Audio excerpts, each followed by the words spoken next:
Bashar, good day. Good to see you. All right, excellent, Bashar. Great to see you once again. It's been a while, so exciting. All right. I have some questions about the socioeconomic environment and transition um, of our system that is kind of a volatile expression of fear and greed in humanity, and how that relates to contact. Because to say if a mass sighting were to occur, the stock market would probably crash, and a lot of commerce would probably be halted to some extent. Yes, well, that's So exciting too. yes, it is. And but how would you guys see that to not cause a psychotic shock of everyone, making the stock market crash? Stair step transitions into a better format, a stabilization, maybe best for everyone, because I see it as an archaic system that has served us up until now.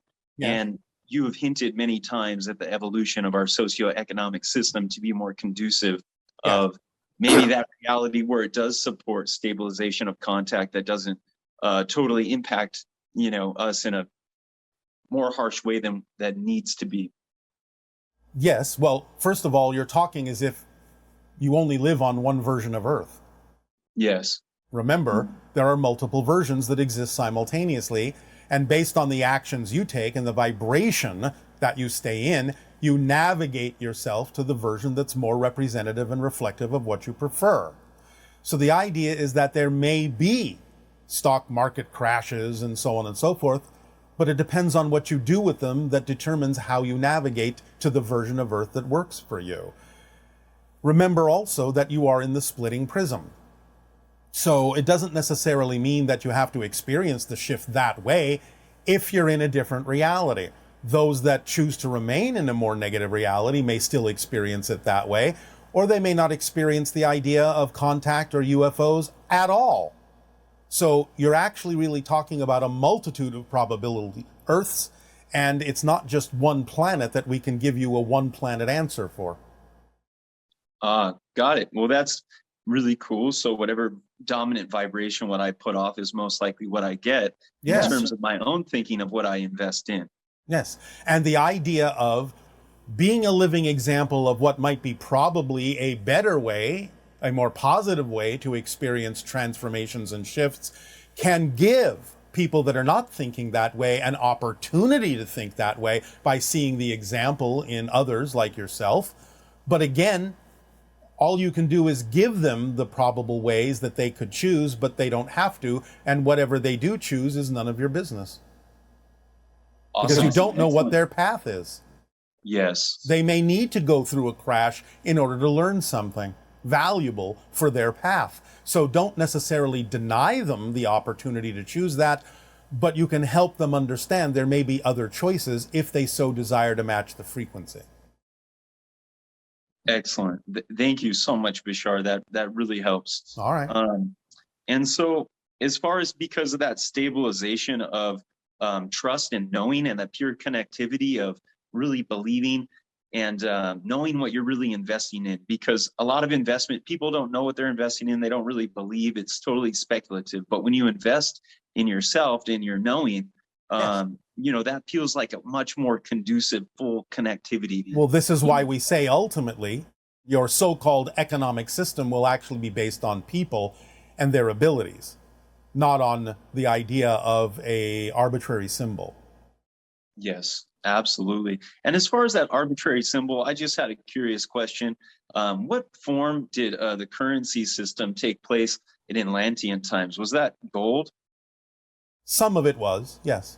There were other forms as well, different kinds of gems, as you say. Okay. But sometimes there was a lot of trading going on as well. Quite a lot. Understood. And was the first idea of currency given to us maybe by the Anunnaki? No, Okay. not So really. that came later on of our own devices. Yes. Okay. And I have a quick question. I love to meditate upon higher dimensional consciousness, as I'm sure everyone does here. And some things you've said about thinking about the fifth dimension and expanding our imagination and our senses to that is to think of everything as inside out. Yes. That's You've one also way. said that when you raise in frequency and you raise in the idea of dimensionality, you experience the previous dimension you you were the previous dimension you previously existed in. You see that. Yes. And so merging these two ideas, this is coming to I see that, and I've experienced that for myself on, personally, DMT experiences of that pop and that transition of maybe my pineal gland flipping to some extent, of going inside out. Yes. And so I know we have those experiences maybe in the transition of fourth density, but as we get closer to fifth dimensionality, those are happening simultaneously all the time, breaking down. Yes, but do remember, you're not going to transition to the fifth dimension until you become a spirit. Yes. You can use energy from that fifth density, fifth dimensional reality, to upgrade yourself to fourth density physical reality, and even get as far as we have in becoming, in a sense, quasi-physical. You can use it that way, but you're not going to be fifth dimensional unless you're actually non-physical. Understood. So it's representative of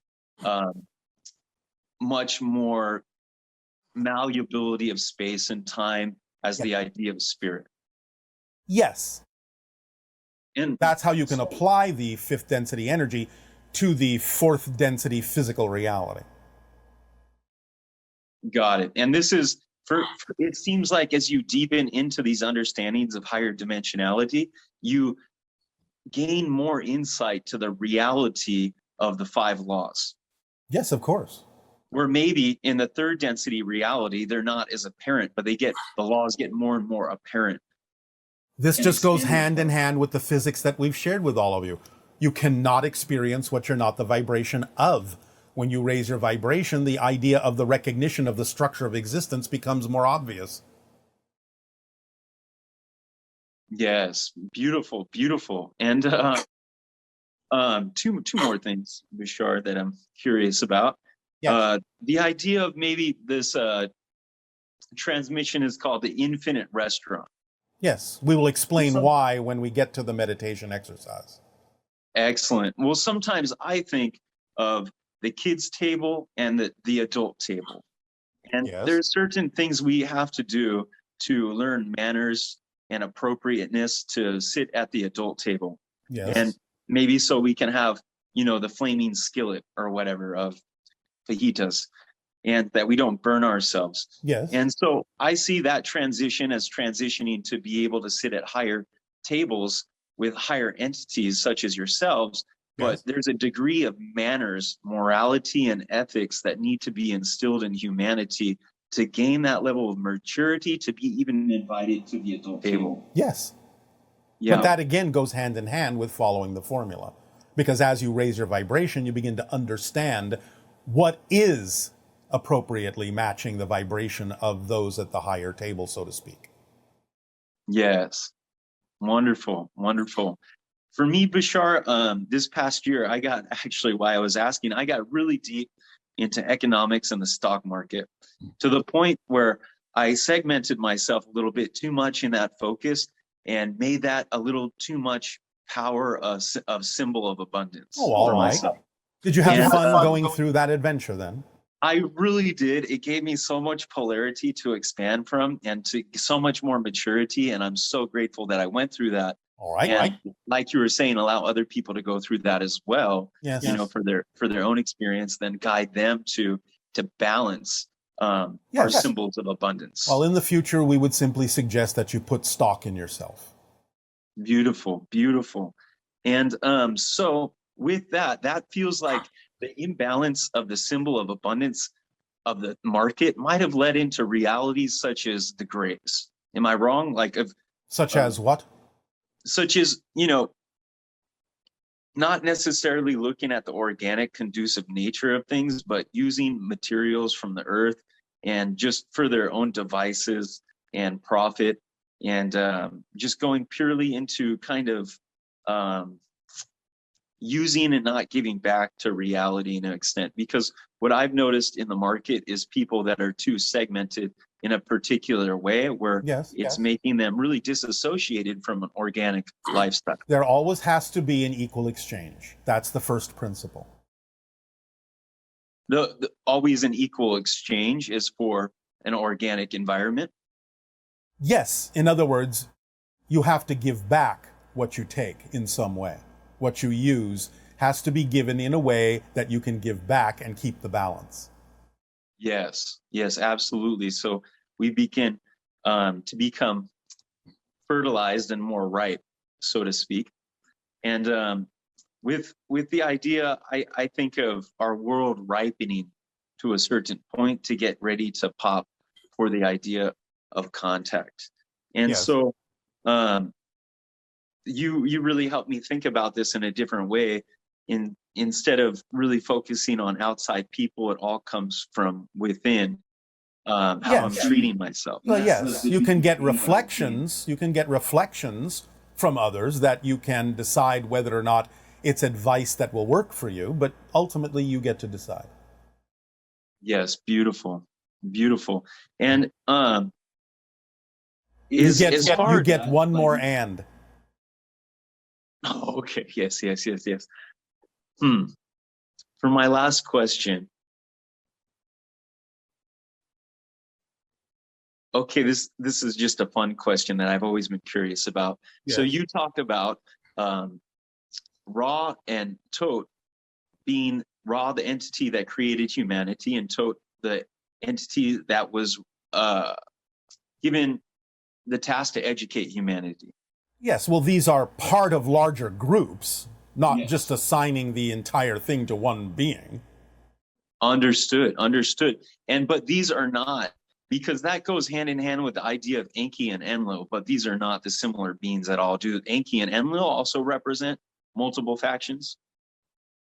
To some degree they do, but of a slightly different group. Okay, and were these... I said you get one more and. Okay, well, that's beautiful. Thank you so much, Bashar. It was wonderful to communicate with you today. And you as well. Good day. Look forward to next time. Bye-bye. Good day. Hi, Bashar. My name is Patricia from New Jersey. I have this wonderful artifact. It's either Mayan or Aztec. Here it is. I was wondering, you can give me a little bit more information on it and what it was used for, and actually how did they make it. Thank you and have a great day.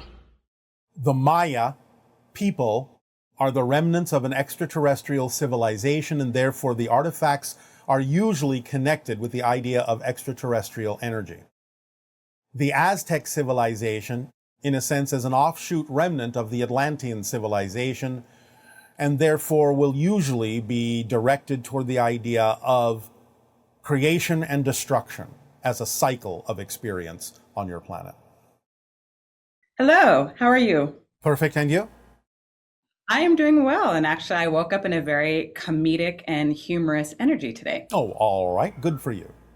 Thank you. And actually, to start off with my questions, I'd like for you to share anything about comedy and humor that comes to you to share with us right now.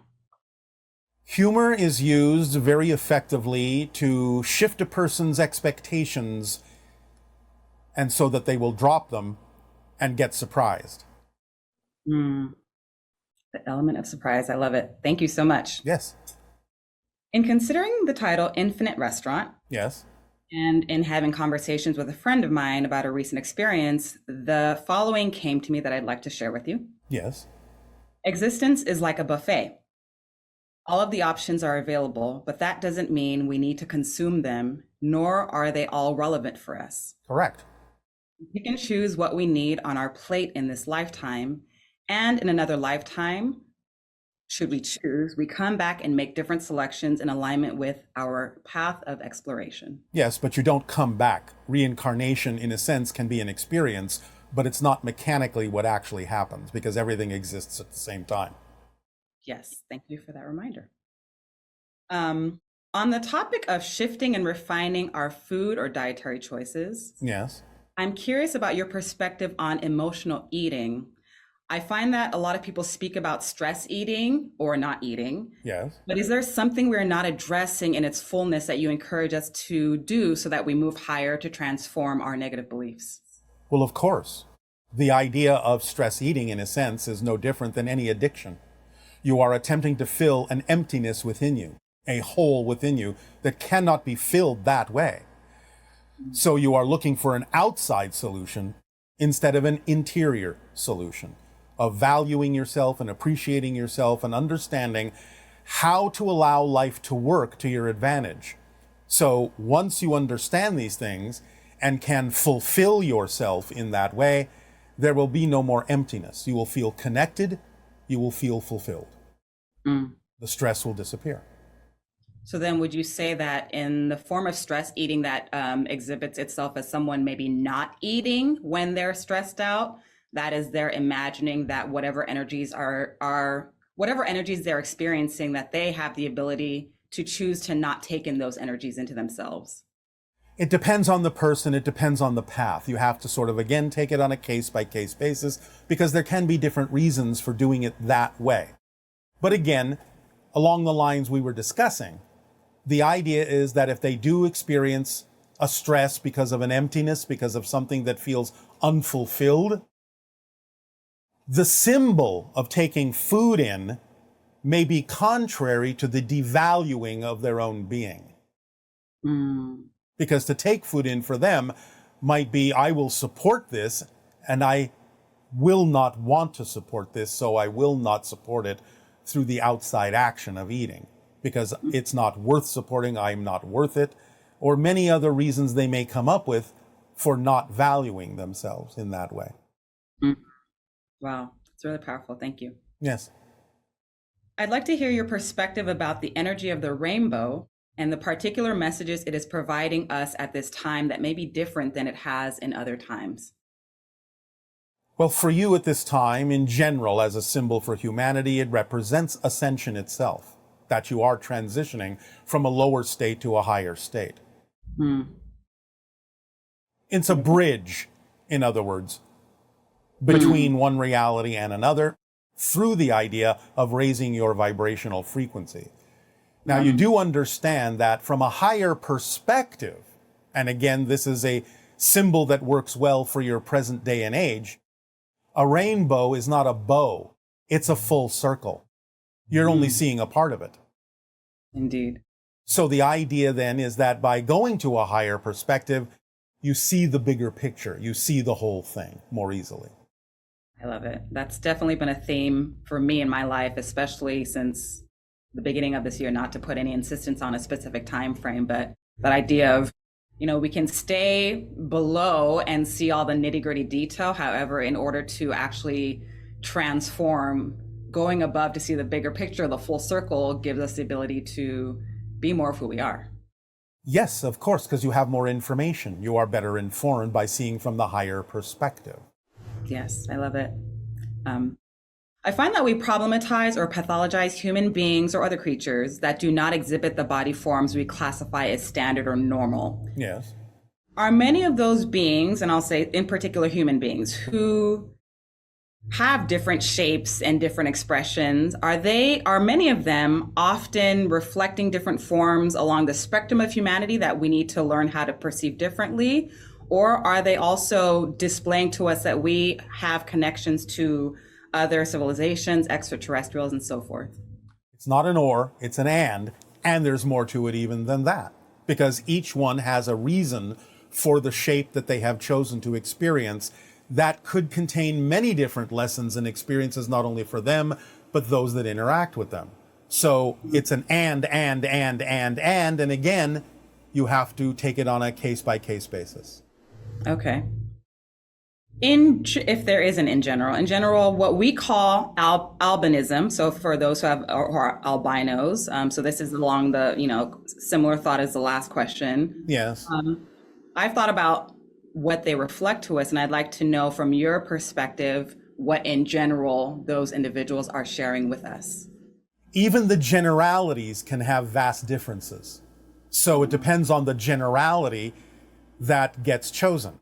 From our perspective, because of our nature, the generality that we will choose, which is not the only one, is to get you used to the hybrids.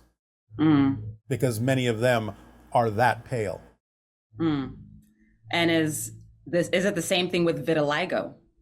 Where now It's a little bit different. It's more about the idea of the union between two things, between humanity and something that is in your mind not exactly you, but will become you.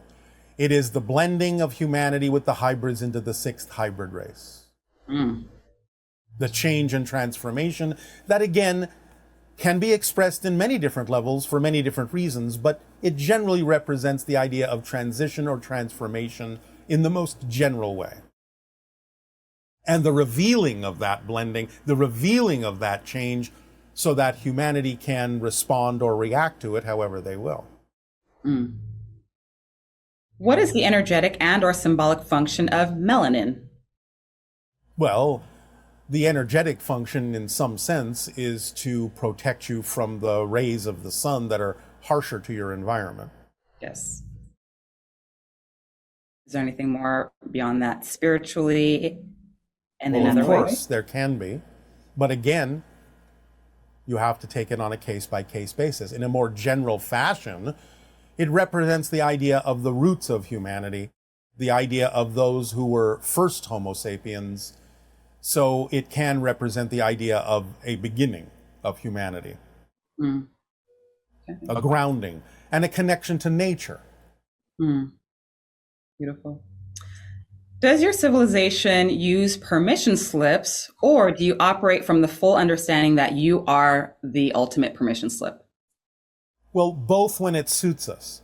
In other words, in a sense, though we understand the idea that we are always the ultimate permission slip, we can sometimes use permission slips in a variety of ways for enjoyment, for the idea of serving a certain purpose.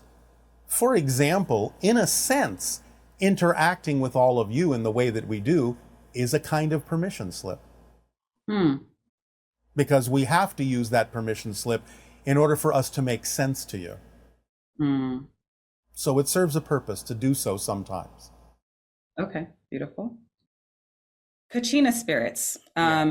So are they similar to, from your perspective, your understanding of what in the Yoruba tradition and culture, and the Yoruba are specific tribe in West Africa, we have in our indigenous practice a term called irumole, which are beings of light. They're interdimensional, come from different places. Some people confuse them with orisha, but the orisha are more like elevated human beings. So I would say the irumole are more energetic, and we call them deities, but they're energies that manifest in different elements of nature, archetypes, and so forth. So do you find that the Kachina and the irumole are the same, but from just different perspectives, or are they completely different beings? They're not completely different, but they do share certain similar qualities, but they're not exactly the same. There is some overlap. Okay. I have questions on specific creatures, if it's all right to ask. We'll begin and we'll see how much the timing will work in that direction. Okay.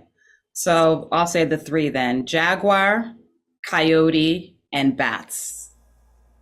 The jaguar and the coyote have more similarity in the sense that the coyote is symbolic of rapid change in an unexpected way, or what you call trickster energy. The jaguar is more connected to the idea of the power of nature in a certain way that is usually represented in certain cultures by the idea of the alebrije. You understand this? I don't know that term. It's kind of a chimeric creature that is mostly represented by the body of a jaguar, but contains other animal elements, such as wings or claws or what have you, that represent the true power underlying the connectivity within nature. Okay. The idea of bats is more a type of messenger that is similar in a way to the idea of birds, but more geared toward the idea of deeper mysteries that have to do with the inner regions of the soul. Beautiful. Thank you for that. Will that do? For that question, yes. And do I have enough time to ask one more question? Well, that was a question, so I guess you just used up your time. Okay. I will ask another question. Sound healing, or sound in general. Yes. For any individuals who work primarily through sound, or as musicians or whatever other profession we choose, are we connecting to specific civilizations or dimensions, or multitudes of them? It depends. Yes, you can. All of the above. Thank you. Thank you very much, Bashar. Good day. Good day.